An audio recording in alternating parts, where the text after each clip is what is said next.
Welcome back, ladies and gentlemen, to the Sunday Wire. I'm Patrick Henningsen, your host. Let me bring on to the program. I see, you see Hesher, host of the Boiler Room, Alternate Current Radio. Hello, how you doing? Very well, very well. It's great to be here with you, Patrick. Great first hour of the show there. Really enjoyed your breakdown, and that was, I love that song. That's one of my favorite Joseph Arthur songs from the stack that we're able to use on this show and others. And it just, I don't know. I think we're all very familiar with Divide and Conquer at this point, this audience in particular, but the way that he laid the words out for the chorus in that is so good, because it makes you think about divide and conquer and the way that opinions play into that. And opinions, I love the way he kind of highlights the opinion part, because like, yeah, people have different opinions, but this system right now is taking those opinions, dumping political identity and emotion and outrage into them, and then telling you that the two opinions are incompatible and that you need to hate each other. Yeah. Ruckus, welcome to the program. Great to have you with us. Thanks. Yeah. And you know what they say, to the victors of the war go the spoils. And I think that's, I thought we were there. I thought we were like, hey, they're probably working out all the deals to build the casinos and the McDonald's and everything. It was going to be good for jobs and all that stuff. But alas, as we already know, it appears the ceasefire has been most likely broken. I've just been feeling on edge. I saw that report late last night, just before I decided to go to bed. Fox News and all the like saying, oh, we have good information. They're about to break the ceasefire, and I immediately suspected it was over these executions that Hamas has been doing publicly and openly, and everyone knows what this is about.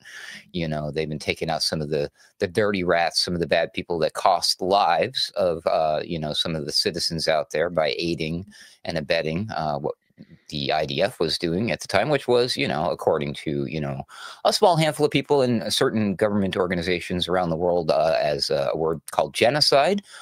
Some also instances of ethnic cleansing, things like that.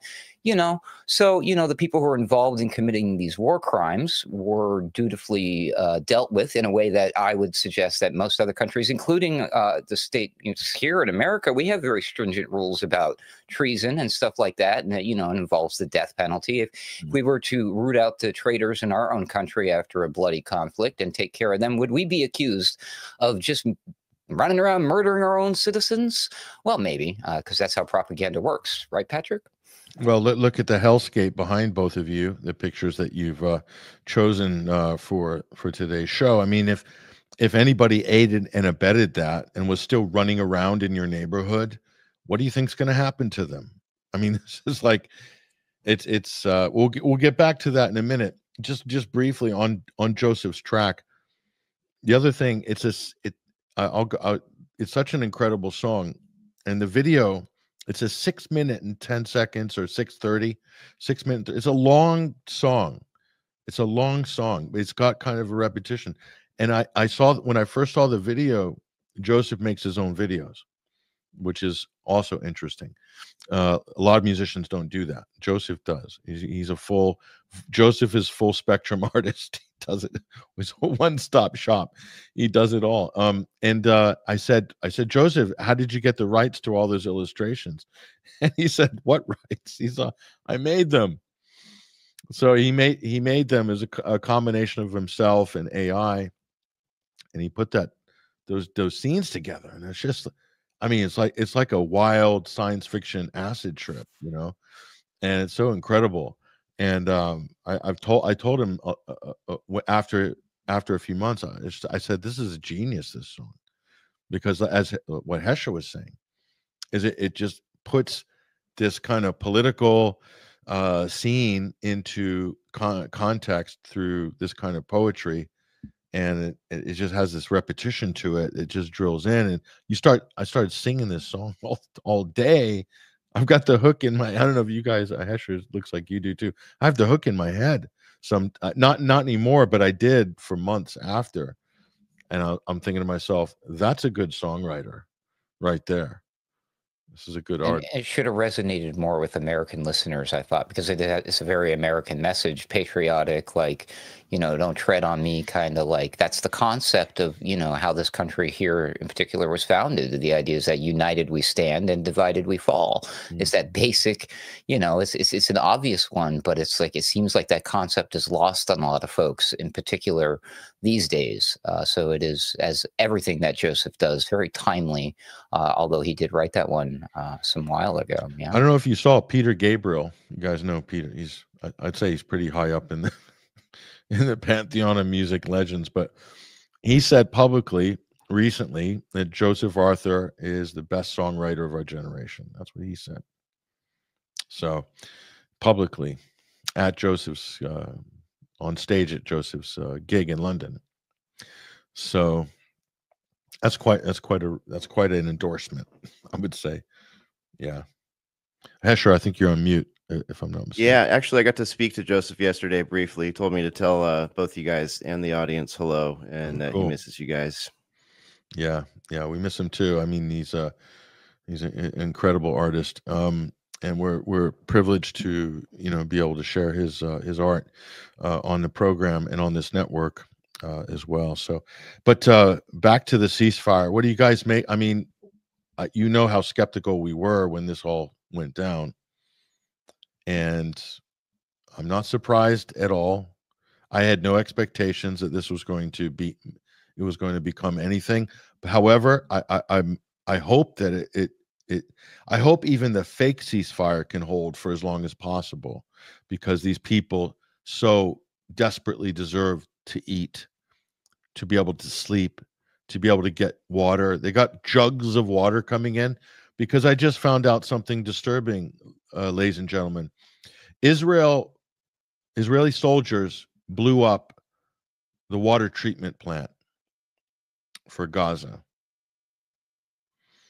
They burnt it to the ground. Amazing. What if that happened in a major American city? What and dysentery, people are dying, arsenic poisoning, all this other stuff. What would be the American reaction? What would be the global reaction if somebody actually went and did that intentionally? How would they be portrayed? How would that be labeled? I think they'd use a T word, right? Something to do with terror. I think so. Terrorism, war, act of war, perhaps. I mean, we might even start a nuclear war if they were to go into, like, you know, I don't know, New York and do that to the water system or something, right? Tourism, as Bush said, tourism. Tourism. And in America, of course, it would be politicized immediately, and they might even try to spin some sort of vaccine to treat the people who got sick on top of everything else, you know. Oh, definitely vaccines. Ruckus you got a good brain for business, Ruckus. I'll tell you, get a job at marketing, you know, the Gates Foundation or Gavi maybe, but it just coincidentally, just, you know, in Ireland, the word for tourism and terrorism are the same. Terrorism. Terrorism. Tag Hickey knows. He'll tell you it's the same. That'll confuse things at the pub when I'm having conversations. Then terrorist, the terrorist, the terrorist, American terrorist, the terrorists. So I digress. We have to joke because this stuff is just so depressing sometimes. But yeah. So here's what I want to ask you guys. What really pisses me off about this fake ceasefire business is the victory laps, the preemptive victory laps before the thing even started. Israel broke it before it went into effect. They had tanks firing at Palestinians that were celebrating on the beach. Oh, watch this, you guys. You want to see a good one? This is the Israeli Navy firing on Palestinians on the shore. Believe it or not, this happened. Let me see if I've got, here we go, Palestinian beaches. Listen to this.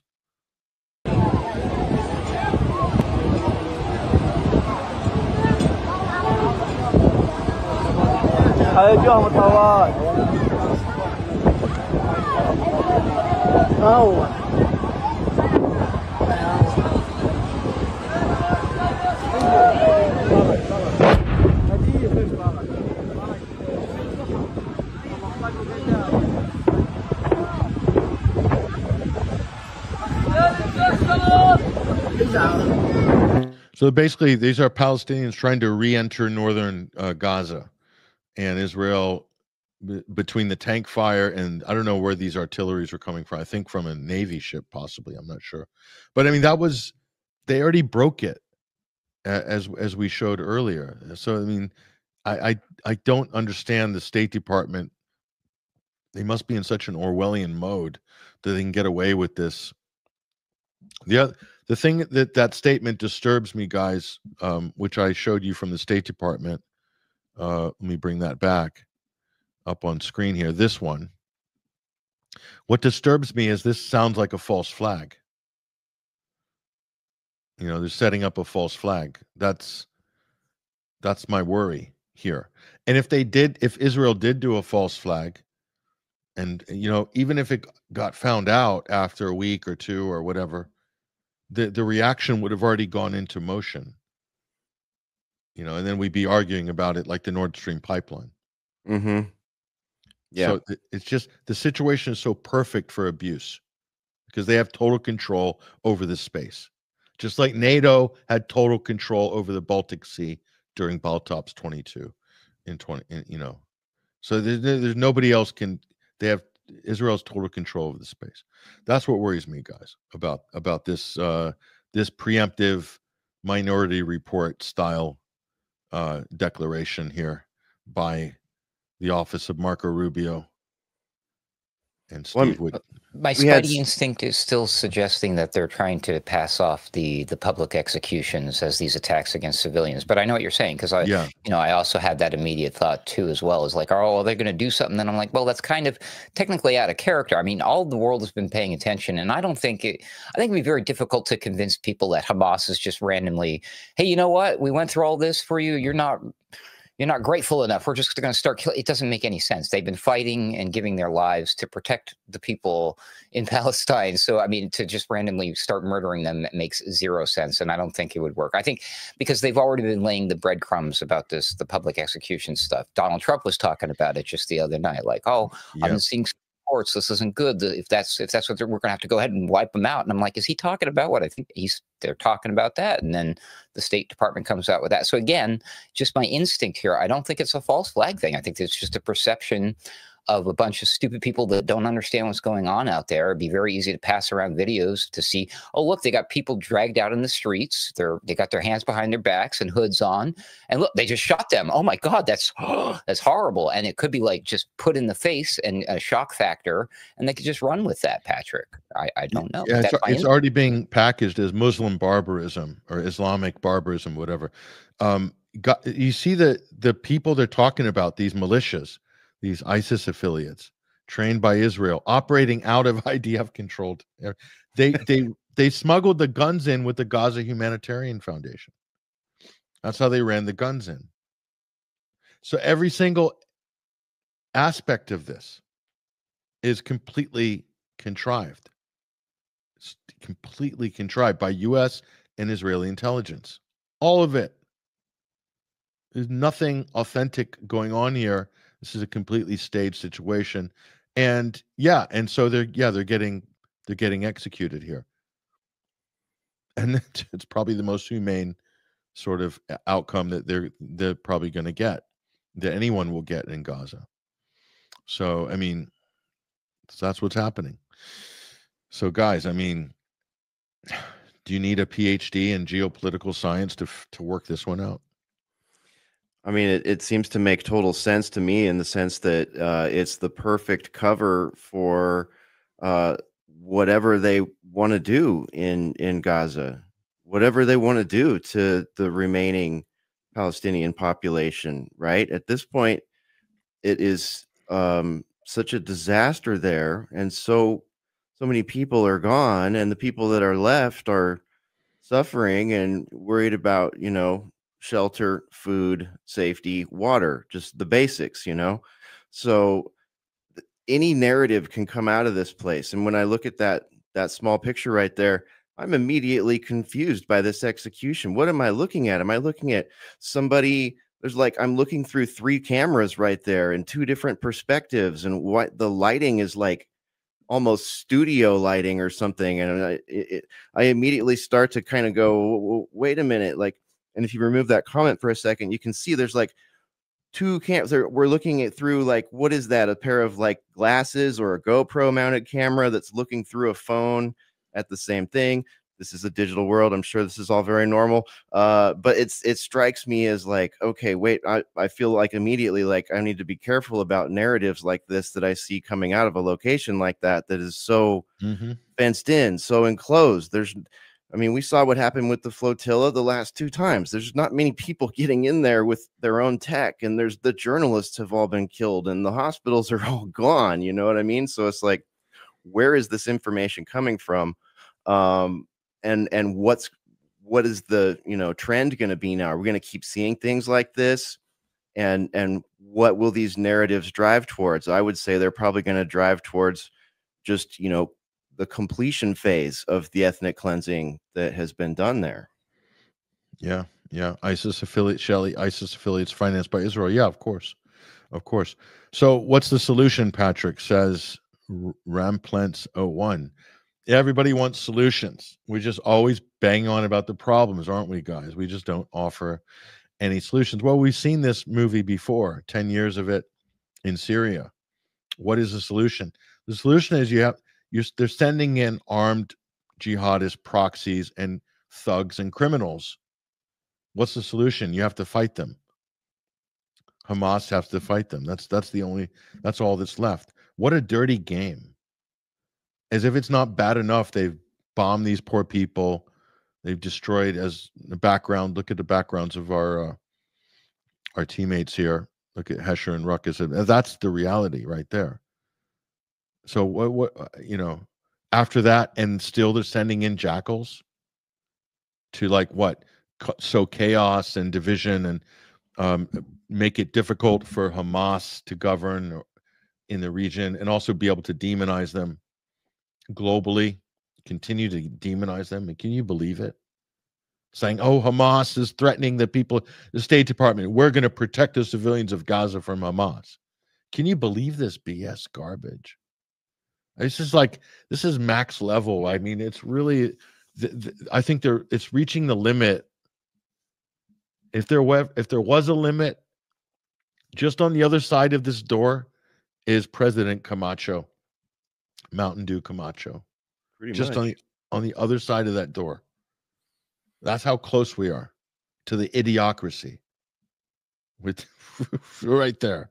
And unfortunately, the real idiocracy is far more violent than the movie Idiocracy. Like, the movie Idiocracy is fun because it focuses on the worldview, if you could call that, what those people had in that movie, you know, the day-to-day, the understanding of, you know, grasping simple things, you know, communication, that kind of thing, cleanliness, hell, feeding yourself.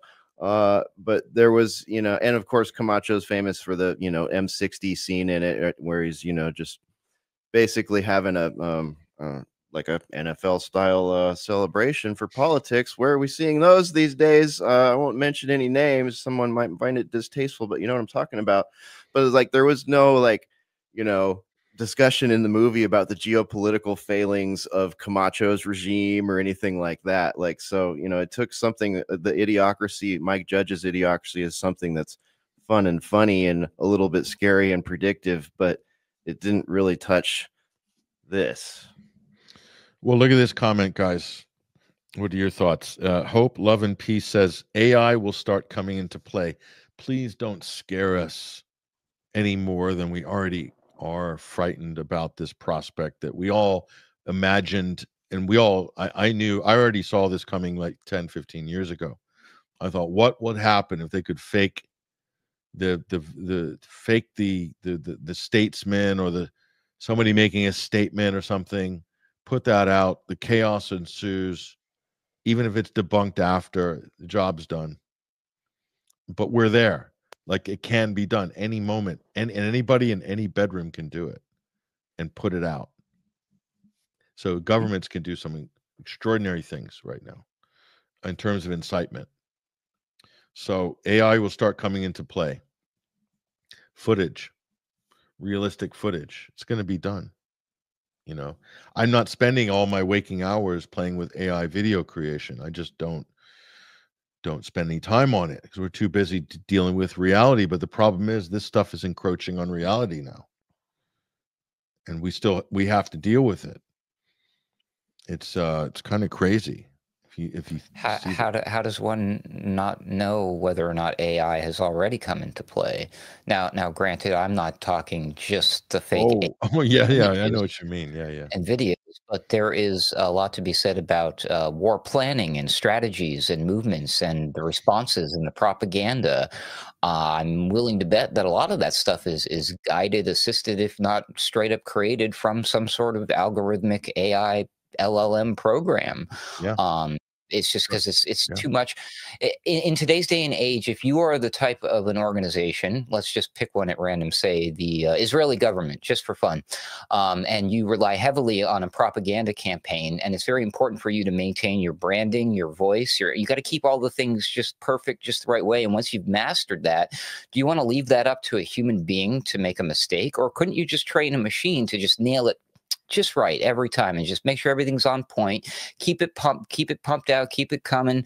You know, we've got these probably AI controlled bots that go out there and make these comments. We like to joke around in our own inner circle about all the, oh, is this guy getting the $7,000 check or not? Some of them are actual true believers, I believe, but a lot of these troll commenters that we see on social media probably aren't even real human beings. It's probably a machine. That it was a set it and forget it thing, probably as far back as, I don't know, 2012 or something at this stage of the game. So again, there's always a chance that AI has in some way, shape, or form already played a key role in what we're witnessing.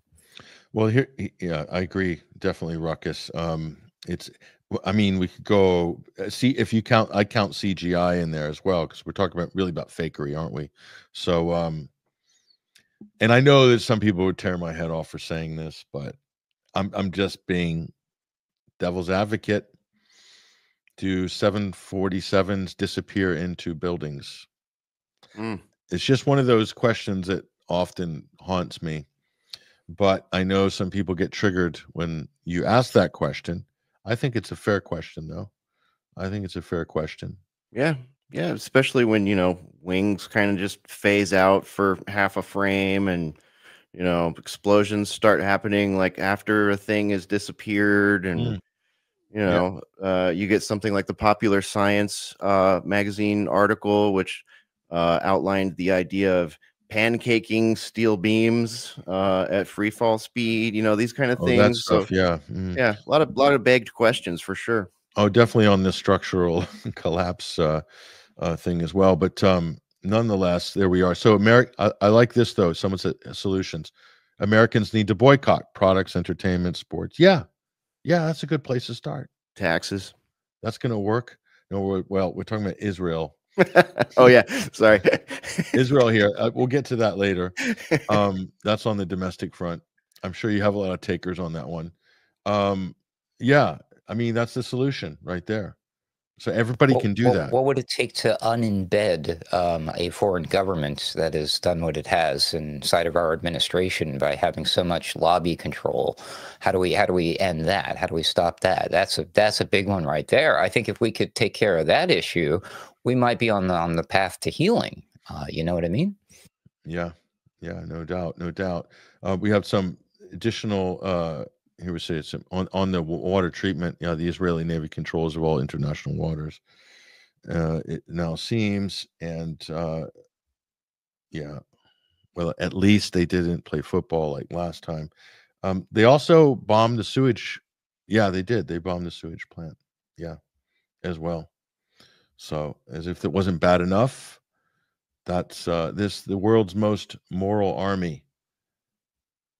The Israeli army, the IDF. So yeah, that's disgusting. I mean, I'll tell you, the first time I was in Syria, and we were driving from Damascus to Aleppo. This is during the war, and I had to do this long roundabout because there was only one road into Aleppo. And as we're going through those secure back roads, immediately the major water treatment plant bombed to smithereens. First thing they targeted, water treatment, municipal infrastructure. First thing. And so look at all this infrastructural damage by these so-called moderate rebels and the ISIS types. And everybody's blaming Assad, you know, because there's infrastructure doesn't work because they freaking blew it up. But that's how stupid you're dealing with is people in the West don't have a clue what they're looking at. So yeah, this is terrorism. That's terrorism. Straight up terrorism. That's what it is. So here we go. Oh, Ruckus is getting some play here. Now Ruckus and Hesh are in their happy zones. Conspiracy theories. Guilty as charged. You are dang right, Acapulco Elvis. I mean, when you said that about the AI comment, I started like rolling backward in my brain to like 10 years ago or 9-10 years ago, the first time we saw like an actual deep fake, an attempt at a deep fake video in Boiler Room. Like, we pitbulled that thing, and we've talked about it for the entire decade stretch of the Boiler Room. And it didn't start with deep fakes. It started with like you were saying, like CGI and fake reporting. Like, we started looking through some of the classics in fake reporting. For example, the newscaster that would go to a place where they were having high winds and sit on his knees in a puddle of water and say, "Oh, I'm up to my waist in water, guys." You know, they're like fighting the wind while someone's walking behind them with no problem in the wind. We had war reports. They're saying they were in Iraq, but really they were in Lebanon, and they were faking, war footage behind them. Like, this kind of stuff has been going on for so long. It's how we ended up in all of the stupid wars and in all of the stupid false flags and all of the stupid narratives that more than we would like to admit have been fake or stage managed. Look at this comment, gentlemen. What do you think about that? Jet of course fuel. That doesn't. Jet fuel passports. I mean, especially passports in, the year 2000. Those ones are particularly robust. Yeah, you could take a blowtorch to one of those. You could fly it into a building. It'll just bounce off and you'll find it on the streets. Totally normal. Didn't one of these big Raytheon Technologies or somebody snatch up the rights to the material for the passport to smother all over their body armor and their jet planes and stuff? You guys, you just have to understand the technology and how profound that it is. And a lot of people are just in denial, aren't they, that passports are probably the most powerful and impregnable material on the planet. I mean, it's better than titanium, any of those sort of really strong alloys. It's I'll show you. Actually, we have a scientifically validated video that shows just how powerful the passports are. We'll share that with our audience here. So yeah, it's called Passport Man. Have you guys seen Passport Man? So let's just like put this whole conspiracy. It's not a conspiracy theory, folks. This is conspiracy science. Passports absolutely rule. Let me bring this up right now. This will just blow your mind, folks. This is just cutting edge science right here. Let me see if we got this. Yeah, I think we do. Yeah. The FBI tells NBC News it was some distance from Ground Zero that a civilian found a passport lying on the street belonging to one of the suspected hijackers. Sir, we found the passport belonging to one of the hijackers, blocks away from the attacker. Excellent work, Special Agent. Free the 5 dancers at once. Sir, what if someone just planted the passport there? Heck! Nonsense, you fool. We must invade the entire Middle East. The indestructible passport is gone. Someone took it.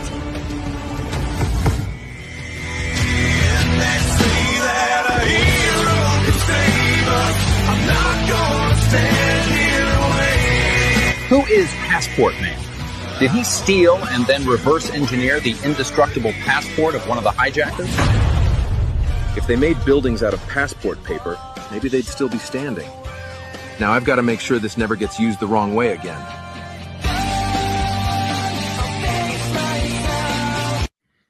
Oh, it's just That's a bit of inspirational filmmaking right there, folks.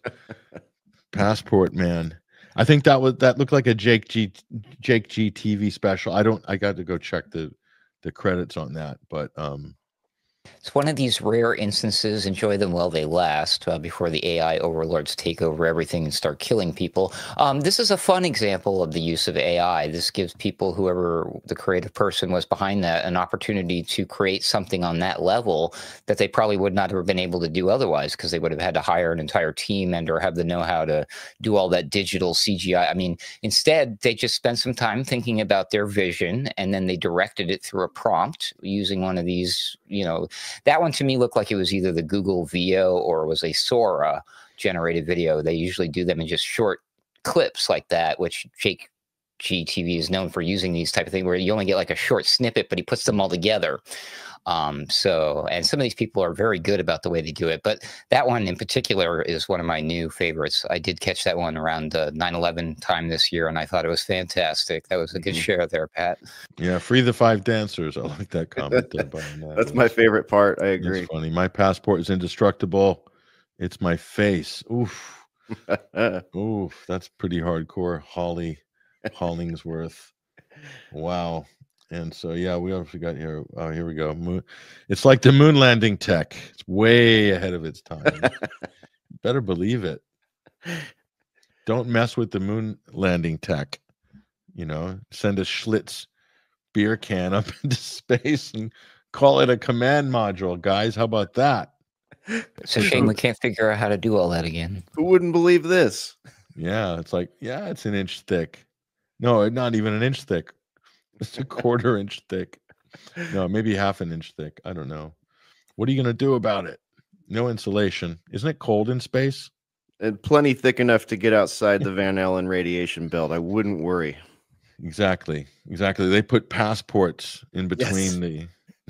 Buzz had duplicate passports, pasted to the inside. Aluminium, plywood passports. Yeah. And then some maybe foam rubber or something like that in there. So yeah, that's right, folks. Yeah, you better believe it. Remember the Maine. You gotta, that's propaganda classic right there. Remember the Maine. Yes. And Ruckus, did they play golf on the moon? You're being challenged, Ruckus. They're singling you out.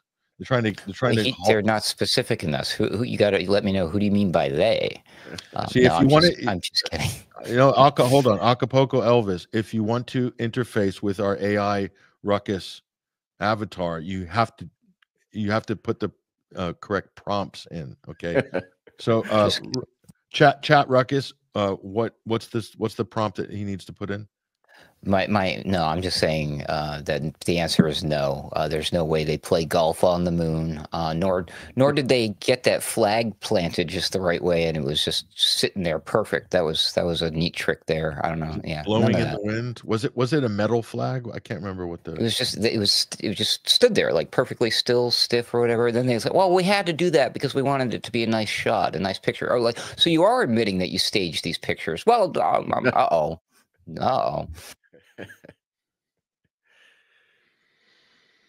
But I don't think the way gravity on the moon works would allow one to play golf on the moon. No. All those little divots and holes, though, it's too bad. It's too bad that wouldn't work out. It'd be fun, I'm sure. What I thought was amazing is they had all that space for the buggy, for the golf bags, for the astronauts, for all the fuel. Extra fuel they'd need, and there's cameras, a whole lot of space in that little Schlitz beer can. I mean, it's pretty cool. Anyway, because you know why? Because they're such good engineers at NASA. I mean, they have damn good. I went to school with NASA engineers, they're damn good engineers. But I mean, come on, really, freaking buggy. I'm going to bring my Jeep Willie, guys. Do we have room?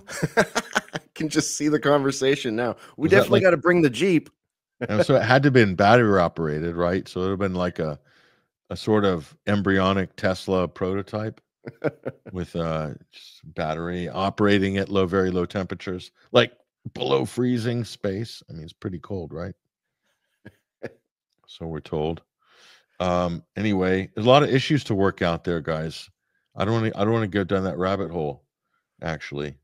So enough of these comments, Zach. Yeah, NASA and the best engineers the Nazis trained. Yeah, come on, give them a break.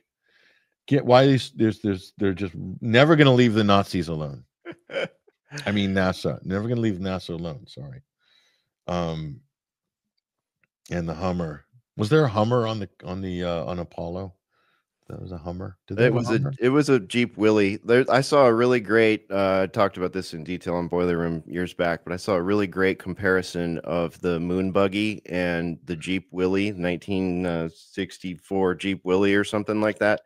Exact same wheel height, exact same wheel wells, exact same axle length. I mean, it is one of those. There's very little doubt that it's not a standard. I know what you're talking about. I don't think it's called a Willie though, but I know exactly what you're talking about. Yeah, it may have a different submodel name, but are you insinuating that they used that and redressed it as a prop in a film or something? I mean, is that what you're saying there? I am, exactly. And they put lawn chairs in it, as was pointed out by somebody up here a minute ago. But no, it's just an ingenious folding vehicle that could flat pack up into maybe a box this size, and then when they unfolded it, it's a Jeep Willie, special made by NASA just for that event, to scale. Yeah, to scale, actual Jeep. I mean, what are the odds? I mean, because that's what you'd want, isn't it? That's what you'd be thinking about, is golf and riding around in a Jeep. I mean, what else would you do if you went to the moon? I mean, I thought you'd want to plant the flag and get the F out of there. Yeah, but, not die. I'd be cool with just not dying there. Yeah, come back alive. Okay, let's oh, here we go. Just one more, and we're done with this. Ian Taff. They were using a typical Star Trek set for the moon landing. Typical Star Trek set. That's true. The Star Trek sets predated the Apollo moon missions. This is true. This is William Shatner Star Trek we're talking, which was made in the 60s. I think most of those. Yeah. It's pretty damn good for its time, I'll say. Yeah, I think the 2001 Space Odyssey studio was humming along around this time too, or at least in the Orboric forms. See, this is the downside to us even delving into these areas are that crazy things start coming out like the Saxons here. The moon is flat. The moon is flat. I mean, makes sense, doesn't it, guys? Right? Makes perfect sense. It's flat. So it's basically what we're looking at with the moon is the bottom of a pizza crust. It could be a Chicago deep pan, like the Earth, we're told, is a Chicago deep pan. Extra thick crust. Does it have sauce in the crust within Antarctica? Does it have sauce in the crust? We don't know. Well, I'm so glad we actually brought up the moon, because I wanted to ask you guys if you heard about this. This is honest to God news right now that normies are even starting to talk about this. You've heard probably by now about the 3-eye Atlas thing, this bizarre astronomical object that came by close by, and then they were supposed to take pictures of it, but they didn't because the government was shut down. Oops. And there's all these weird people running around talking about aliens. Well, I don't think there's any there. However, there is an older object that has had some discussion in the past, and it's back in the news again, called asteroid 2024YR4. And it's something that back in the day they were discussing, hey, look, this looks like it's going to be like a close call, everybody. This might hit the Earth or come close to hitting the Earth or this or that. And they came out and said, well, the good news is, everybody, we don't think it's going to hit the Earth. But check this out. Apparently, according to our new data, it's very likely that it's going to hit the moon. And they're so actually concerned about this, they are literally discussing right now, straight out of a freaking movie. I'm not making this up. Scientists are proposing to take out this asteroid before that happens. Sometime in the next year, they want to take it out. The impact wouldn't happen for another 5 years. But within the next year, they want to nuke this thing out of space and save the moon from total destruction. You can't make this stuff up. Now, I don't know much about nukes nor space, but the last time I checked, setting off a nuclear weapon in space is generally considered a bad idea. Generally. But what do you guys think about this? Well, there's precedent to this. The last time they did this, the U.S. government, in its infinite wisdom, detonated a couple of nukes in space, and the effects are basically long-lasting radioactivity in the atmosphere, and there was all sorts of problems with that, and these people are freaking crazy, you know. I don't know. I don't know. Somehow I think it's not a good idea. Shouldn't be a good idea. They shouldn't need to. They should be able to use low yield anyway, right? Or non-radioactive tactical nukes. One would think would sort of be better than the radioactive version, right? But this is the problem we have. Yeah, Ruckus, that's straight. That's a Hollywood. With the asteroid one. What was it? Ben Affleck, Bruce Willis, Armageddon. I think, Armageddon, right? 1998. That's Which is funny because that's what it kind of looks like down here on Earth already, right? Armageddon. Michael Bay. I mean, what Ruckus Michael just said, Bay just did Passport Man. That's a Michael Bay movie right there. It already happened in 1998. Like, we saw it. It wasn't very good. Okay. Listen. Well, let's segue out of that gracefully. So they're putting. I need to address this because we have new listeners. Maybe they're not au fait. They're putting the mRNA vax in your food. You need to do this now. It's got food2prepper22.com. I don't know what the hell that is. I'm not going to that website. Sorry. Let me just put people in the frame on mRNA technology, okay? mRNA technology, i.e., that they inject something in there and it goes into your cells and produces little spike proteins so that your immune system recognizes the spike and therefore makes antibodies to attack real COVID when it shows up, whatever. It's all bullshit. Pardon my French. Did I say that? It's all BS. Swear jar it. I don't care. It's BS. The mRNA technology, and this is the one that Robert Malone claims that he invented. What did he invent? Vaporware. Theoretically, it works in a computer simulation. You see where I'm going with this, guys? And it's been patented from a computer simulation, computer modeled, right? But it's never been proven to work in reality. There's no evidence, real evidence of it. There's a lot of modeling. There's some cell cultures. There's neither is the spike protein itself. These guys have grifted their way. All these people in this industry have made millions. Moderna has made billions off this mRNA technology that doesn't. They could never prove that it worked, and then suddenly a miracle happened. It was called COVID-19, and our government, Donald Trump, suspended all emergency use authorization. All of a sudden, Moderna didn't have to prove that this stupid technology actually worked. And people say, "Whoa, but what about the adverse reactions?" Yeah, there's toxins in the vaccine. That's your adverse reaction. What about the D-dimer tests and the accumulation of this and that in the organs? Yeah. Lipid nanoparticle payload. It's toxic material. They're sticking proteins in there. When people use poison darts to kill people, there's a protein in there. That's all it is. The whole idea of mRNA, a lot of it's fake science. Stefano Scaglia did a really good lecture online. It was in the end of COVID. Alex Zek's thing. This is vaporware tech, but it's been legitimized by the so-called health freedom movement. The mainstream already believes this stuff is real, but the so-called health freedom movement, Peter McCullough, Robert Malone, all these people, spike protein. There's people making a fortune out of selling supplements that clean your spike proteins out. It's a huge industry. Globally, this is a massive multi-million-dollar industry already. Spike proteins, where's the evidence of a spike protein? Oh, but Dr. David Martin with the bow tie. Oh, it's been patented. Listen, I can patent a flying dog if I want.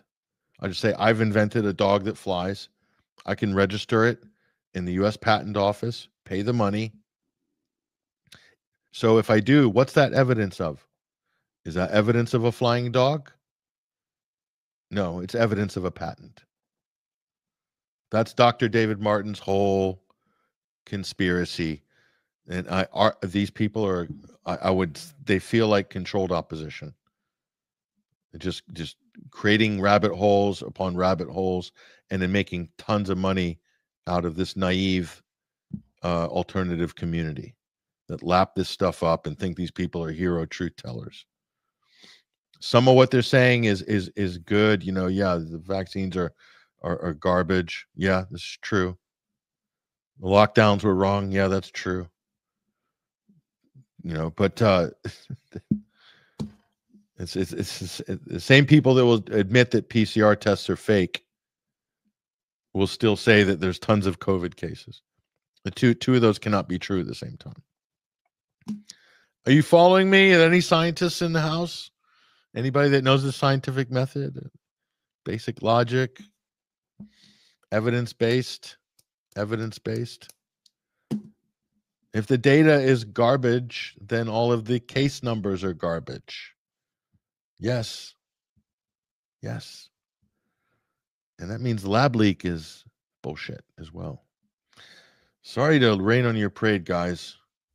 If you donated money to those people, I'm sorry too. Sorry as well. It's not that they're all bad people. It's just that they're pushing a lot of fake science and sort of indirectly validating the whole hoax. Just saying. But yeah, logical conclusion, says Sprung Spar. You better believe it, buddy. She blinded me with science like Thomas Dolby. You get me? That same commenter earlier made another good one and said that we're post Malone. If you get that joke. Yeah, we are. I mean, that's pretty. That's the state we're in. Post Malone era. That's a bad state to be in.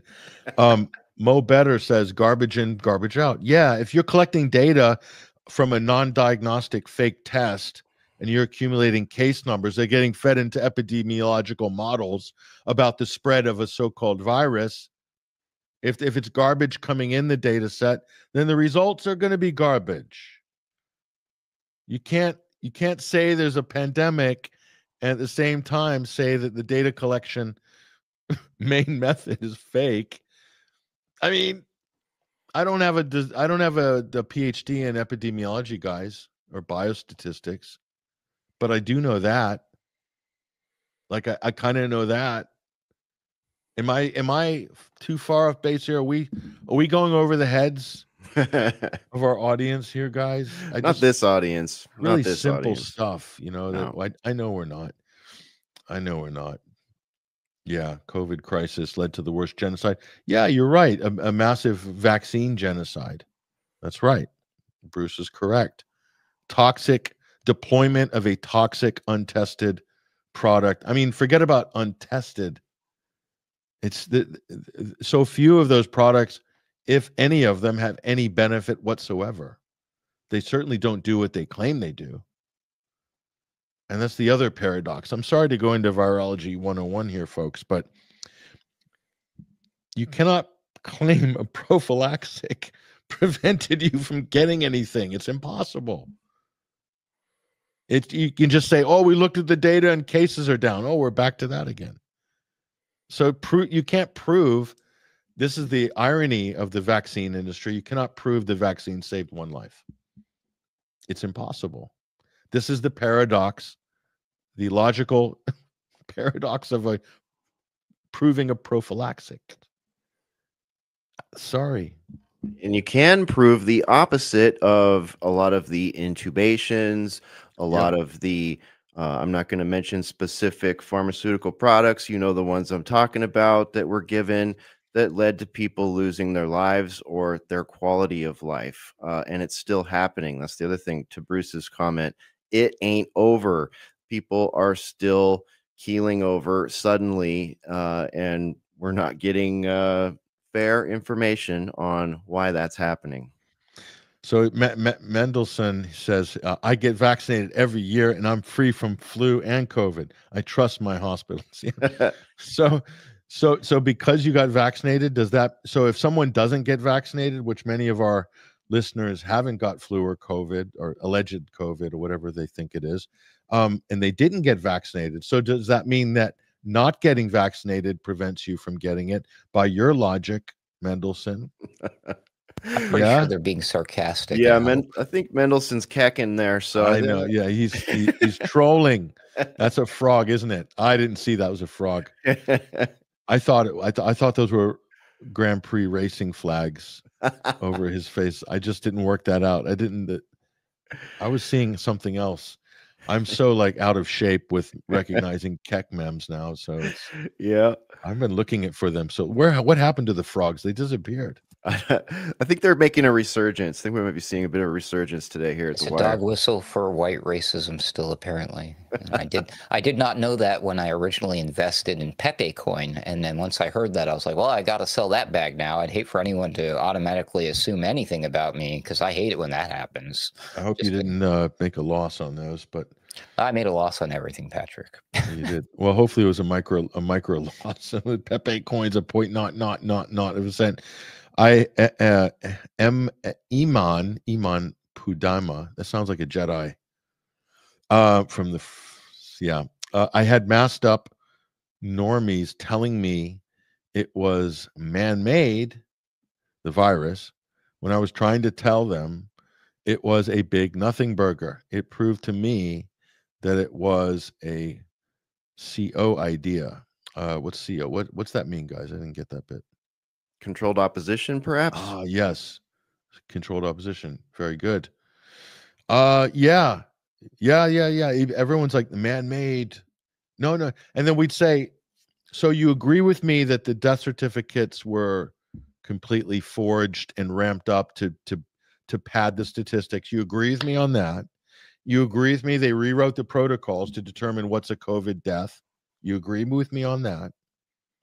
You agree with me and Carrie Mullis that the PCR test is complete trash? You agree with me on all that? But you still say there's a pandemic. And you still say it was man-made.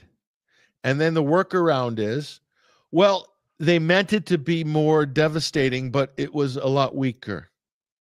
That's the workaround for your conspiracy theory. Yes, it's fraud. Yeah, that's fake. There was a pseudo pandemic. Yeah, they exaggerated the numbers. It was really the flu season. It was a normal flu season, and but there's still a lab leak. It was man-made. It wasn't as strong as they expected. So what part of that is fact in your sort of personal conspiracy theory, flexible conspiracy theory there? Like which is it? Well, Robert Malone says the lab leak. RFK. You're not a scientist, Patrick. You shouldn't be talking about this. Okay, good. So we're clear on all that. Very good. Very good. Yeah, it makes total sense. Yeah, I'm glad we're clear on all that, everybody. Oh, here comes that frog again. In the past, there was SARS, killed many healthcare workers. No, there wasn't. There wasn't. SARS-1 is completely debunked, just like SARS-2. Have you read Virus Mania, 3rd edition? Buy that one. Virus Mania, 3rd edition. Someone dropped the link in the chat.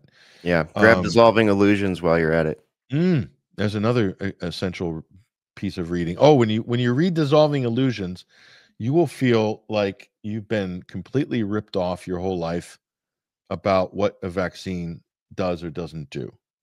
I can guarantee you that was such a massive red pill, that book. It was, I had my suspicions. Virus Mania, 3rd edition. Virus Mania, 3rd edition. It's on Amazon. There's just a few of those required reading things. Yeah, and Midazolam. Yeah, of course. Yeah, they ramped the deaths up. They killed the elderly. They labeled them as COVID cases and all of that. Little Carol says, I'm still going to lots of funerals of people years older than me, all had plenty of jabs. Well, yeah, the jabs were, you could say, I think it's fair to say the jabs could be a bioweapon, but not in the mRNA sense of the legend of mRNA, but more like toxic shots, that hit immunocompromised people. And I don't want to get too deep into the science, folks, but there is a very strong case by Mark Garadell and the Boleus theory.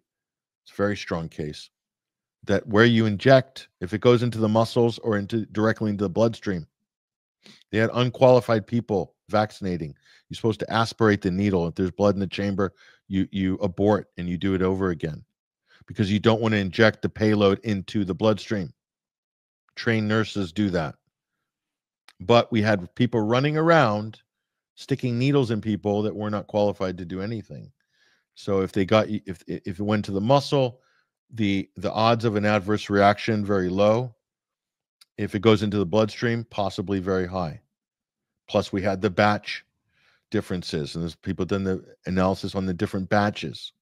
So there's a couple of factors, potential vectors there in terms of lethality, batches and Boleus, and also anaphylaxis.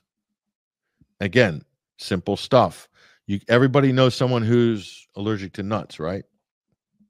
So those allergies, like literally, they can't be in the same room. They'll get immediately. So how does that work? Well, you get into anaphylactic shock if you have one of these serious allergies. But how does the whole process begin when you first have that allergic reaction? Is you're then exposed to it for whatever reason, your body's reacting a certain way, extremely. But it's the space in which you're exposed to it that matters. So the vaccine was the first one where they said you need 2 shots. Is that weird? Because it never happened before. Think about it. If there was a protein in there, like a nut protein that people are allergic to, it's a protein. You inject it. So if they used to be, I think it was, they were very close together and then they spread them out. You see, when you introduce the second time, if your body has time to build up some kind of, whatever, antibodies or some kind of reactive proteins or defense, then when you're introduced a second time, after a sufficient amount of time, you'll get the massive reaction, the major adverse reaction. But initially, they had the 2 spaced out 2 weeks. Then they extended it, if I'm not mistaken.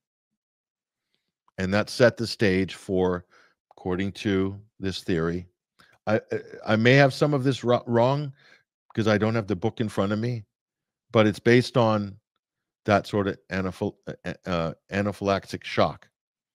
Okay, we're talking about proteins and lipo nanoparticle packages. That's what was in the vaccine. And let's also not forget that millions of people lined up in their cars in this country in front of a Home Depot or Lowe's or a Walmart and some mobile unit with a whole bunch of people that had been contracted, not necessarily nurses, to inject people in their cars while they were all scared of each other. So you think they put a lot of time and effort into where they put that stabby, if they checked to see if there was any blood in it and started over, all that stuff. You really think all that's happening through the window of your car in front of Lowe's when you're in an all-day line of people? Talk about sheeple. Sorry if you're one of the people that fell for that trap, but that was horrific to me and disgusting to see medical procedures, pseudo-medical, unproven procedures happening in parking lots, being administered by people who were not qualified to do it and being absorbed by people who were coerced by fear. You want to hear the best one? It was all these hero stories. This was in the first year, or when they first put the vaccines out. They said they were caught in a traffic jam. This was in Oregon, typical, right? And they kept the first version in a deep sort of freeze You remember that? Low temperatures and some kind of refrigerated, yes, deep boxes. You remember all that? And so they're caught in traffic, and then the freeze thing was wearing off, and these brave vaccine distributors who weren't doctors said to themselves, "These are going to go off. If we don't, we need to use these now." So we rushed to all the cars in the traffic jam on highway, whatever it was, highway 41, whatever. And we asked them if they needed vaccines, and we gave them immediately vaccines on the spot. Yeah. So brave, saving lives, right? Sounds illegal. That was that illegal. was a mainstream story. Yeah. And people were cheering. So, oh, so brave. So they probably saved lives because the vaccine was that good. It was so good. And Trump said it was good. Trump said this is great. This is a great vaccine. He's Moderna is a great people. Tremendous companies. Sanofi, Moderna, Pfizer. I love Pfizer. Great companies. We're gonna get rid of all the regulations, says Trump. Operation Warp Speed. Full speed ahead, Scotty. Warp speed, Scotty. And they took us right into a science fiction nightmare, guys. Yeah. Well done, Donald. Put up a lot of resistance, didn't he?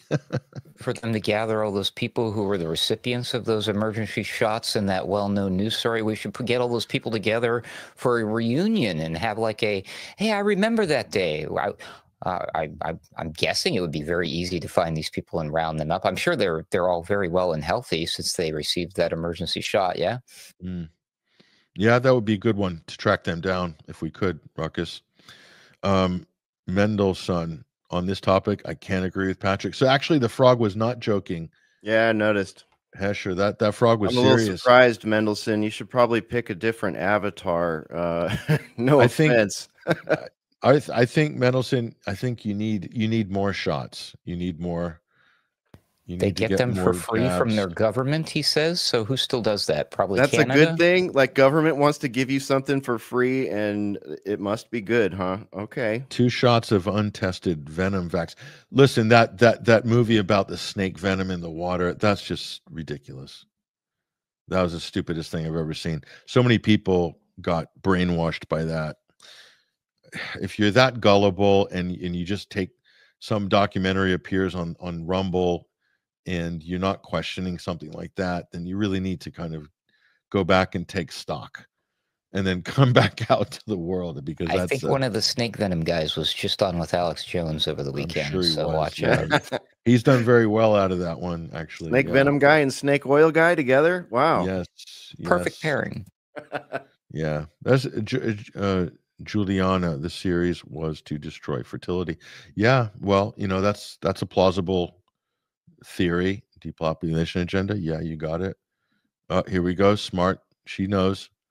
The lipid nanoparticles and the hydrogel. Yeah, she knows. It's all about the ingredients, folks, and not the fake mRNA theoretical technology that Robert Malone says he invented. It's not about that. It's about the toxic ingredients and how it's administered. That's what we're saying. So anyway, but who are we? Who are we to comment on such things? We are not the right kind of scientists. Just to catch up a couple things here, Patrick.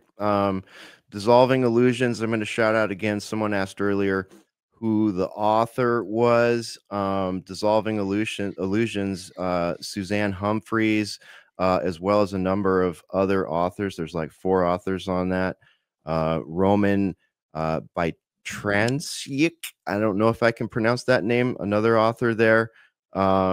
And then also Virus Mania, Torsten Engelbrecht, also authored by Klaus Conlin, Samantha Bailey, Stefano Scogillo.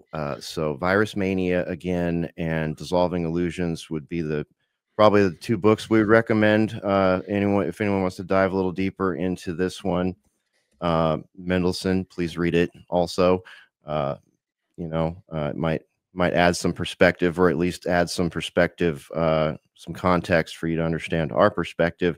And with regards to Trump's comments about some of these companies, very interesting. I just go to justice.gov, right? The Department of Justice website. And I see in 2009, the Justice Department announced the largest healthcare fraud settlement in history, $2.3 billion for fraudulent marketing against Pfizer and its subsidiary Pharmaca and an Upjohn Company Inc. Over their misbranding of a medication called Bextra. So I don't know how you be such a great company and also be the largest fraud settlement in American history, but okay.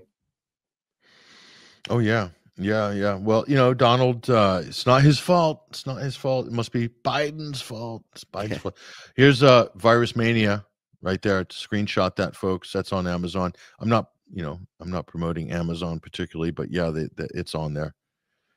Yeah, you read that book, and then you will then be filtering out 99% of all conversations. And here's a fun one. Yeah. You guys should go to your local library and request them to carry the book, and then you borrow it and return it, and then others get to enjoy the book as well. Yes, you can do that. Dissolving Illusions. Let's see what that looks like. Oh, that's that one. There's another one, folks. Put that on your list as well. Screenshot that one if you must. That is the history of vaccines as a completely fraudulent industry with no science behind it. Thank you. Any questions, class? Even Rogan even had, he even pumped this book. Rogan even promoted this. It's mainstream by now. And it's very good research. It's really good research. Takes it right back to the beginning of the industry. And it shows that the fake science they used in the early 1800s was the same basic vaccine science and tech they used right up to 1980. It only got modified from 1980. So they're using stuff that they were screwing around with during like the Georgian times around American independence. Guys, seriously? You think the science is dodgy now? What do you think it was like in 1800? You think that was dodgy? Isn't that when the Rockefeller clan showed up around in this country, literally selling snake oil? Literally selling snake oil. No, they came after. Okay, all right. This was Jenner, the father of vaccines. But yeah, they picked this tech up, and they ran with it. So just so you understand, folks. Anyway, Dissolving Illusions. That's the book. They need to redo the cover, of course. But anyway, it's unforgettable it's designed that way. But so just so people understand, and we'll put this one to rest for the moment. But the vaccine industry is the solution. They need a problem, so they need viruses. So they created virology as a science. So virology provides the problem, which is the virus, and the vaccine is the solution. So big pharma is the vaccine, and virology is the fake science. It's all funded by the same people. So simple equation there. Okay. Funding both sides. You see, that's how it works. Where did they learn that trick from, Patrick? It works. It's a brilliant system. You make a lot of money. Cox postulates to isolate a virus particle seem ridiculous even by the most untrained mind. Yes, there are many untrained minds out there. I can attest to that. So here we go. More anecdotal stories from the frog. My uncle caught COVID and he lost his sense of taste for a while. Well, Oh, the humanity. Oh, that's awful. Gee whiz. Boy, that happened to me when I was 12 and again when I was 15. You should tell your government your uncle lost his taste of smell. I think that should determine policy for the world. Sorry about your uncle's sense of taste and smell. That's how will he enjoy the frogwa moving forward? That validates everything. So thank you for don't understand. There's a good comment by Lil Willow. Also, what did for me was the documentary "The End of Germ Theory" by Space Busters. So yeah, big shout out to Space Busters there as well. Another Steve good. Falconer. Yeah, Steve Falconer's the man. Yep, he's busting space. Yeah, here we go. Virology is the marketing. Yeah, exactly. The whole science of virology is completely contrived, and yeah, it's just one of the worst. It's like whatever. I mean, this is how it goes. It is a bit of a religion. Great time to start a cult, the Church of the Injected. It's going to be a pretty small church pretty soon.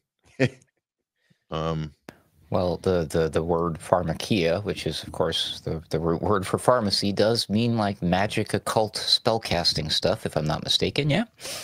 Yep. People couldn't smell Look at this. People still couldn't smell candles, according to the Amazon reviews during the pandemic. That's proof that it's real, isn't it? You guys take that from, obviously, this is a very high-level source, Dr. Nick Riviera. I mean, this is a high-level source right here. The cat, the little black cat, the kitten. Nick can't smell your peppermint latte candle. Oh, the humanity yet again. This is just bad news. I can't work out whether that's really quality trolling right there, or it's a really bad stab at propaganda. Dr. Nick, which is it? If you're trolling us, Dr. Nick, that is brilliant. I love it either way. That is high level trolling. I love it. But if you're serious, we're concerned. Leave it there. Yes. Pharmakia, the dying church. Yep. Like many churches these days. Yeah. Caught COVID. This is, look at this. This is a joker here. I caught COVID 666 times. Well, we only caught it 33 times. Yeah, here we go. David Crow helped me. We interviewed David Crow before he passed away. He was brilliant. David Crow also was one of the first people to push back on the whole AIDS scam. That was another one, HIV and AIDS. And that guy was an amazing guy. So far ahead of it. So far ahead. He's one of the first people that really did very, very well and to expose the PCR test as a fraud. David Crow. He's a Canadian. Great researcher. Sad. He passed away. Great man. Really. That's it, folks. Yeah, I think we've done that one. Little walk down memory lane there with COVID and the viruses. Like we tried to not relitigate it last week, and here we are this week. We just, I guess it was just required. See if Dr. Nick Riviera has vindicated himself. He's not even defending himself, so he could be serious. But look at this. The other black cats are kind of up in arms over this whole thing. I'm picking on the little furries. What's up with the black cat hate? It's almost Halloween, Patrick. It makes sense. You guys should form a union. But I'm still looking for no vindication comments from Nick. He still stands by the Amazon candle story. So, right? Fair play. You own it. Own it. Own it, my little kitty. Okay. That's it, folks. Yeah, so those are the books. Some plugs there. They've done very well with those books, and they deserve to have done well with those books because those books are fantastic. Those two books especially have emancipated a lot of people from one of the biggest psyops of their life. So if they've made millions off any of these books, I'm very happy for them. And I hope they do a follow-up book. Maybe they have actually by now. But so gentlemen, I think we're going to wrap up this edition. I think we've covered some pretty useful ground. Again, apologies for any of the black cats who got the wrong idea. And that goes for black canines as well, for dogs and cats. Hope you didn't get the wrong idea. There's no hate here. We love the felines as well as the canines. There's lots of love, especially the canines. We got big sort of dog and cat fans here. Yeah. So please don't take it personally. Again, we're questioning. Yes, that's right. LOL. See, they even got a sense of humor. We are questioning the qualifications of Dr. Nick Riviera, whether he's an actual doctor or not. Anyone's a doctor during COVID. I mean, doctor. Yeah, there we are. Gentlemen, any final thoughts before we wrap up this glorious episode of the Sunday Wire? Again, thank you so much for joining us. Basil couldn't be here. He is on the road. He's busy. He is, I think, enjoying what Great Britain has to offer during the autumn, traveling. And so big shout out to Basil as well as Freddie Ponton. Freddie wanted to make it last week but couldn't, so we will be sneaking Freddie onto an episode of the Sunday Wire. It's probably going to be next week, so because there's a big story that's going to drop at 21 Wire, so Freddie will want to talk about it midweek and Sunday. You guys will see it, and when you do, we'll be able to ask some questions. It's an extraordinary investigation. That's all. I'll just leave it there. And we've managed to do something no one's done before on a certain aspect of it. I'll just leave it there. So it'll be very good. It'll be very good when it drops. Very interesting. Ladies and gentlemen, Ruckus. We'll go around the horn. Ruckus, any final thoughts, observations, insights, epiphanies, plugs? How about this last minute breaking news? Somebody brought this up in the comments and I checked and I'm sure enough. So I guess we should just mention it real quick because why not? This guy seems to think he's going to be running in next year's elections, and he not only that, he expects to win. So that's the newest news right now with one Mr. Bibi Netanyahu. Is that really his name? I don't know about that. But yeah, anyways, man, that guy's I don't know. What do you guys think? What are his chances? Is it? And I didn't pay attention enough in the article. Are they talking about running in Israel, or is he running for president of America? I wonder. Not only am I going to run, we're going to win, says Bibi. Milikowski, 2026. Milikowski. Ben Zion Milikowski, 2026. I think Javier Milei should emigrate, do Aliyah, and maybe be in the cabinet. I think because he's not going to last in Argentina. Didn't he? He's got a $40 billion bailout from Trump now. What happened to the libertarian miracle? I mean, Elon said that he doged Argentina and fixed it, and it's a great inspiration. Look what Milei's done in Argentina. That's what Elon kept saying. They blew it all on chainsaw oil, Patrick. Chainsaw oil, yes. Gold plating your chainsaw is not cheap. And I guess he had to liquidate all his mem coins to save the country. I mean, would you do that? Sacrifice your personal fortune to bail out your own country that you're the president of? I don't know. I'd sort of start there. It's one way to stay out of jail. Okay. Is Miriam Adelson funding him? Yeah, I'm sure. I'm sure he could extort Trump for some money. Just go, yeah. Yeah, that was my thought. I mean, we're funding him, right? We're gonna use American tax dollars to fund that campaign, I'm sure.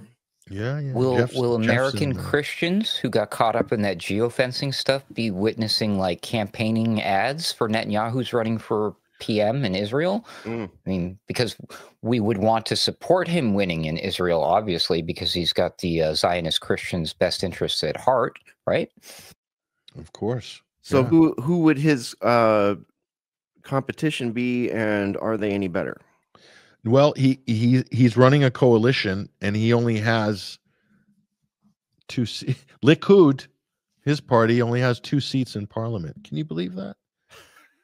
He's got 2 seats, and he's prime minister. No, it makes no sense. It makes zero sense. As an American, it's confusing to me. The whole thing, Israeli democracy is a joke. It's a total fraud. The whole thing is a joke. They don't have any democracy. It's not. It's the shining city on the hill in the Middle East. It's Western civilization amongst the Arab hordes. This is how they sell Israel. The world's most moral army. We drop leaflets before we level neighborhoods. We give people time to leave. Right.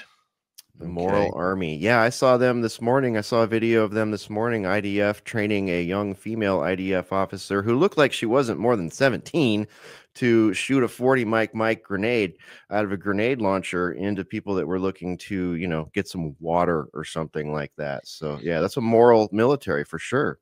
Here comes some this might be a violation of the emoluments clause.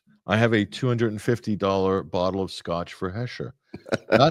That should be a nice bottle of scotch. In fact, that should be at that price. It should be a single malt whiskey, and it should probably be more than 25 years old, possibly more, possibly 30. All right. At that price, that has to be like, and it has to be rare edition. There are probably only 300 or 350 of them made. It has to have numbered tag on the side. Like, you've piqued my interest.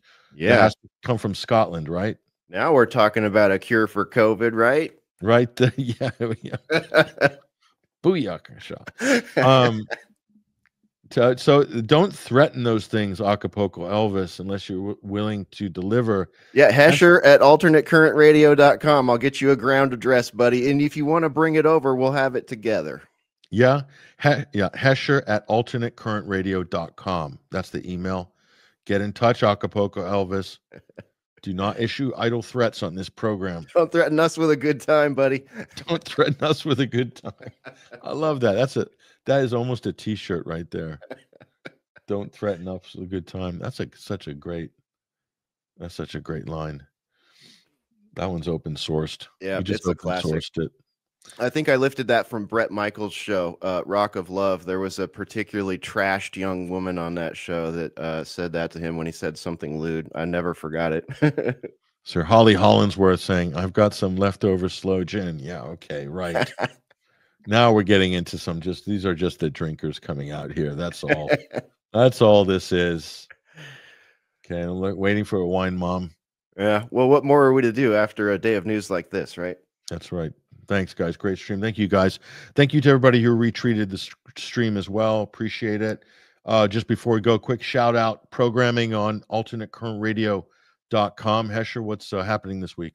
Well, I do believe we owe the world a boiler room. We didn't show up the last 2 weeks. We've been doing some stuff in the studio here. Spore and I have been working on some stuff. So we'll be back on Thursday, if not sooner, with a new episode of Boiler Room. And we are currently working on a kind of large migration in the background, a tech migration, if you will. Some of our listeners have supported us to a level last month where we were able to make a big jump from our current broadcasting and podcasting main squeeze to a new main squeeze. So we're working on that in the background. Just find us at alternatecurrentradio.com. Join our Discord if you want to get into our little community of like-minded individuals, and make sure not to mute the notifications channel in that Discord, and you'll always know when Ruckus is going on Weaponized News, when we're lighting up the boiler room, when we're playing music on Saturdays, and when new episodes come out from our colleagues at Mystical American Patriot Society, the Odd Man Out podcast, Sunday Wire, Midweek Wire, and everything else we got going over there. Thanks for having me. Again, you can support us at alternatecurrentradio.com, and that's it for me. Thanks again. And just a note to our graphics department there at ACR, if they happen to be on the stream listening, we need a plate for Alternate Current Radio with the URL and ACR logo, something really cool that we can drop in there after the individual programs. We also probably need a Weaponized News boilerplate as well. Ruckus, is the Daily Ruckus still pumping? Are you busy with Weaponized News? Oh, yeah, I'm just doing the roundabout Ruckus stuff now. So that is pretty much, I show up on Weaponized News once a week to co-host with Sam Chaney, and then I pop those up in a nice, cool-looking little wrapper at alternatecurrentradio.com. But, you know, I also show up on other programs like The World Today. Remember them? They used to be The Pulse. Oh, remember them? They used to be TNT. Yeah, anyways. The World and Today. Other programs. Yeah. I was on The World Today with Mike Ryan not that long ago. It was a good time. We talked about AI stuff. because I have a long history of a fascinating. We'll just leave it there.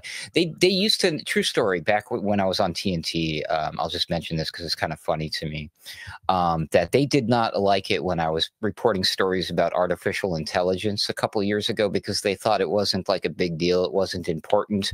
People don't care about that kind of stuff. And lo and behold, these days, you can't go anywhere without anybody and everybody talking about AI and how it's affecting the world. And, you know, we were just talking about the warp speed thing that happened 4 or 5 years ago, right? And now we have a similar warp speed happening involving AI. So I got to discuss some of the AI concerns, in particular, how it could affect, you know, organizations such as ours. So that's right. These AI searches and the chat GPTs it's gonna cause trouble for everybody, not just for I can't trust what I'm seeing or believing, but your source of your information. How do you get your business or your product out in people's hands anymore in these days, when a lot of that control is now in the hands of artificially intense, you know, AI enhanced, you know, advertise like ChatGPT. They don't go search for your news article. They don't search for your product. They just say, hey, ChatGPT, give me XYZ, and it's just given to them. So there's a lot of concerns that people are not talking about. And I did bring that up on that program. So you'll find that at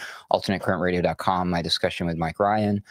Shout out to Mike Ryan. Shout out to Weaponized News, Sam Chaney. I'm there either Wednesday or Friday. It just depends on how I'm feeling. I've been very busy doing word slinger stuff. So if you're out there and you want a little help with your website, your marketing strategy, you need a Facebook page, maybe you want to learn how to, oh, God forbid, I'm going to say this, but you want to learn how to implement artificial intelligence into your personal workflow, hit me up. I offer business and marketing consultations for a small, modest fee.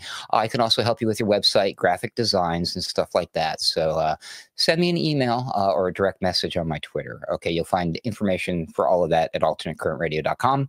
And thank you so much for having me again, Patrick. It was nice to have a little backwards conversation about the pandemic stuff and not focus on the current destruction behind us. We'll be talking about that, I'm sure, in the very near future. I'm not sure if you're doing a midwife wire this week, but if you are, I'll make sure to tune in live, and then we try to put that up on our website as well so people can find it in a hurry if they have to. Otherwise, you can always find that stuff on your social media feeds and at 21stcenturywire.com. You know, thanks again. Read everything, everybody. Don't believe anything unless you can prove it for yourself using your own research. Yeah. Yeah, I think we just had Ruckus full screen, and when we went to multi-screen there, I saw Hesher was hiding a bottle. So I'm wondering if that's like a cheaper bottle of scotch that he is a hip flask or something. Like that's just water, isn't it? Yeah, Sunday Wire's water. Yeah, it's a dry show, at least for us. Yeah. Maybe Boiler Room, however, I don't know. I've had a couple beers on Boiler Room lately. Been enjoying that. Yeah, that's more of an evening program. Yeah. It's not as much of a family show as this. Nope. We did swear a few times, but you did. I was good today. You were the swear jar guy. Better. I'm just losing my patience these days. Watch too many episodes of Boiler Room, huh? Yep. Is that the Scotch, Hesher? Check your email, Hesher. Had the same thought.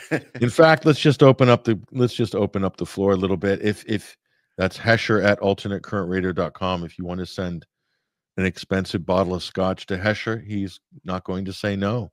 So there's one out there for $250. Might as well send another one. I'm sure that he's got some generous benefactors there. He prefers single malt Scottish, minimum 20 year. Ideally oak cask. Yeah. But doesn't have to be. But just ideally.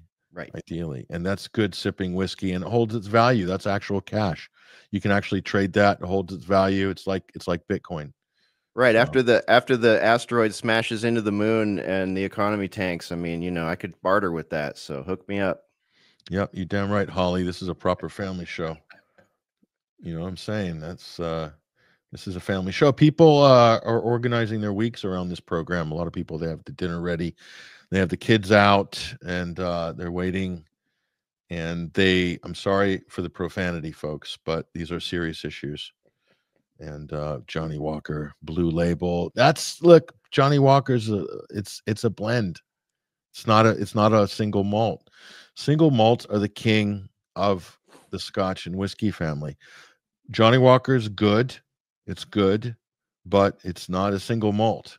That's a higher level. This is more for mass production. It's good mass production. Yeah, it's a good gift.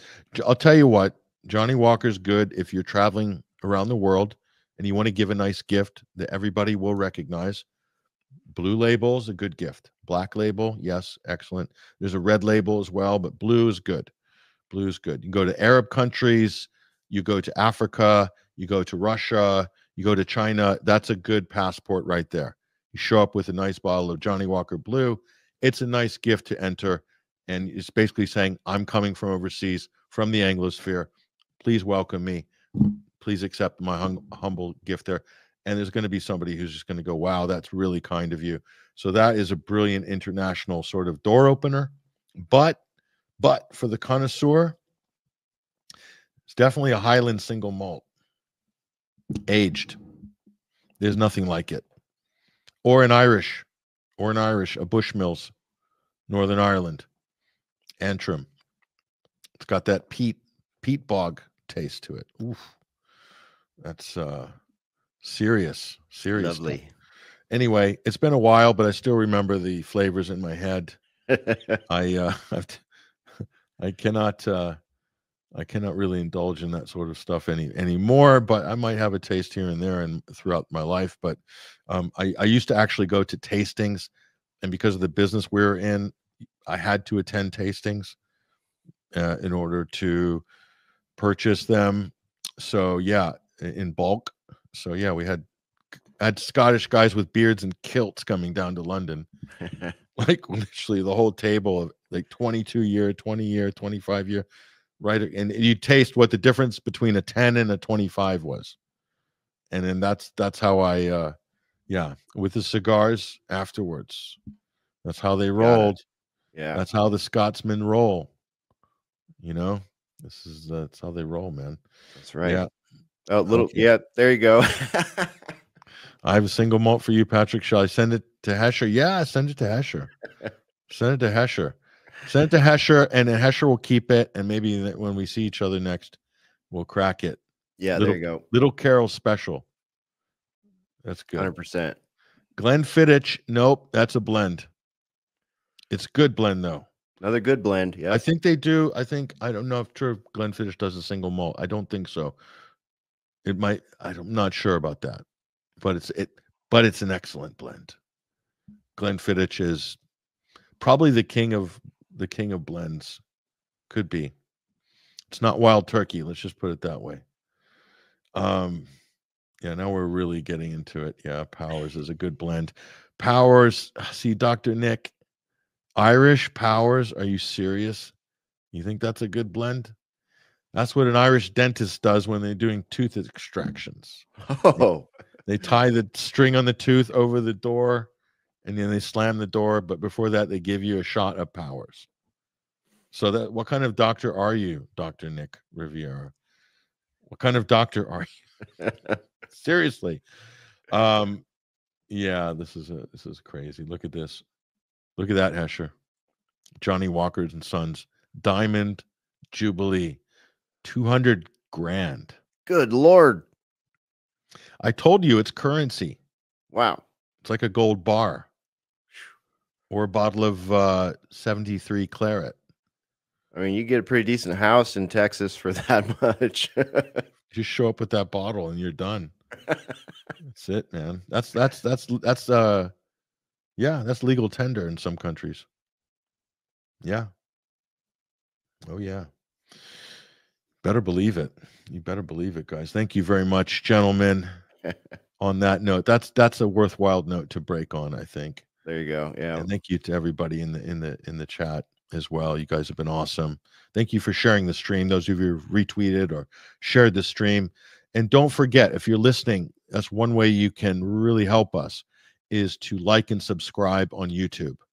Find our shorts, find our programs, like and subscribe. We're so throttled on that platform, and we have to physically break through to get like 25,000 subscribers now. We're coming up to, hopefully.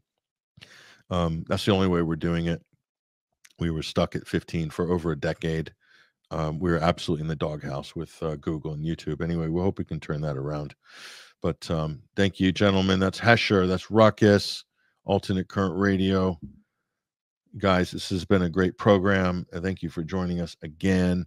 And if you like this program, you like this amazing Midweek Wire episode we had with Dr. Frank Romano, think about supporting 21 Wire, 21st Century Wire. Just go to our website. You'll see the links in the show descriptions or the top of my profiles on these various social media apps. And there's a gold button in the upper left-hand corner. It says donate. And we absolutely need your support. We spend so much on hosting and security, as well as all the other services, plugins, and so forth. It's expensive. Plus, we have staff. Plus we're putting out content every day. We're putting out investigative content daily, and we have a couple of big long green tail reports that we're working on, long-term investigations, including the Nord Stream pipeline. So, this what we've spent on our investigations over the years, it's a lot of money.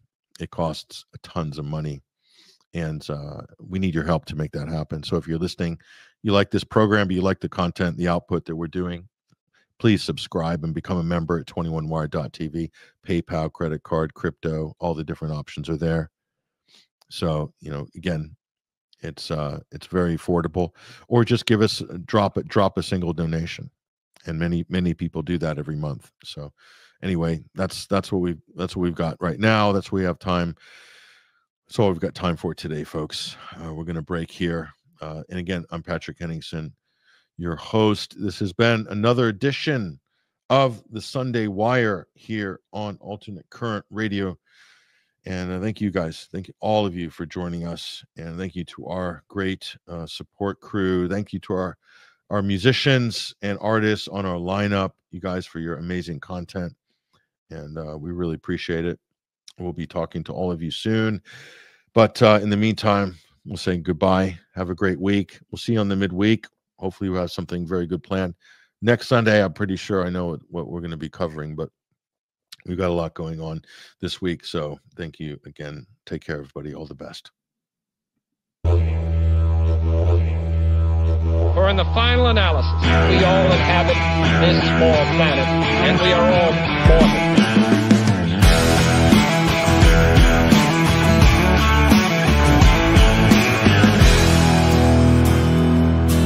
Lately I've been watching the world gone mad. Brothers and sisters full to take a stand, to hate their fellow man, another man.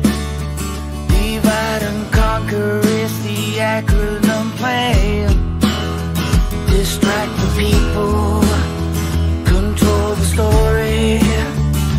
Don't believe your lying eyes, you know me. Stay in power no matter what. Playing with the doomsday clock. Turn a blind eye and gather your trust. Pushing us to turn to good. Corruption and lies. Truth is the crime, will turn to dust. Well-designed misery to keep you on edge, make you believe anything anyone says. Keep it left or right, not top to bottom. Accuse the victim, can't you see we got 'em? Stay in power no matter what. Playing with the doomsday clock. Turn a blind eye and gather your trust. Pushing us to turn to dust. We've captured rights. Use our time, we'll turn to dust.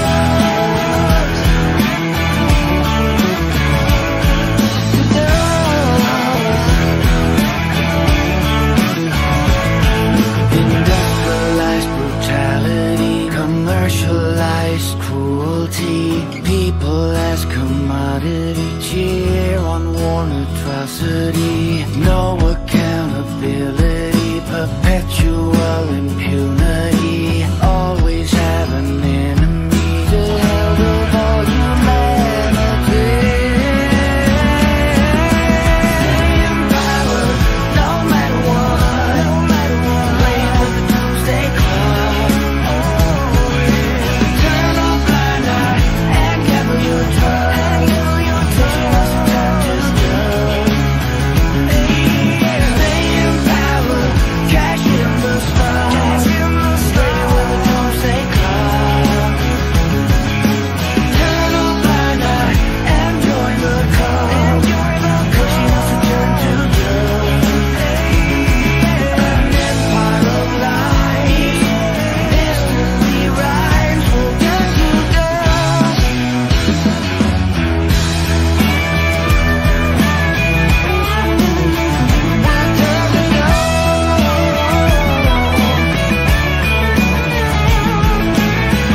All of the games they left unplayed, all the laughter in the playground, all of the arts they never made.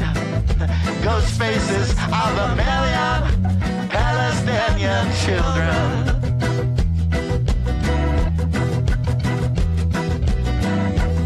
All of those voices left in silence, all with their names written in kind, lest their bodies pulled from rubble, lifeless empty dolls to find. Ghost faces of a million Palestinian children.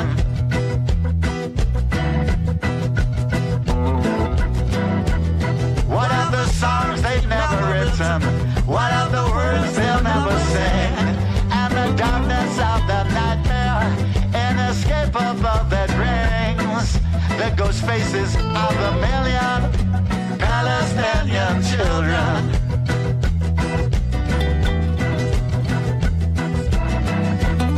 I hear the crying, helpless children, God's most precious and most dear. I hear them begging for the reason. How could you ever leave us here? I close the eyelids of a million Palestinian children.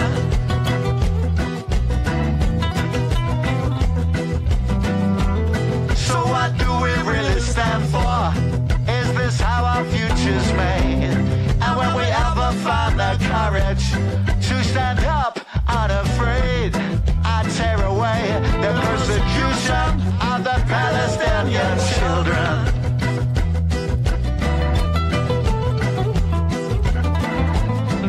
Rise up and be the guardians of the Palestinian children.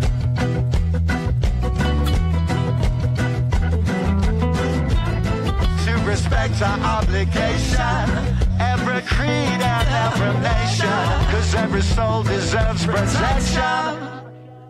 Save the Palestinian children.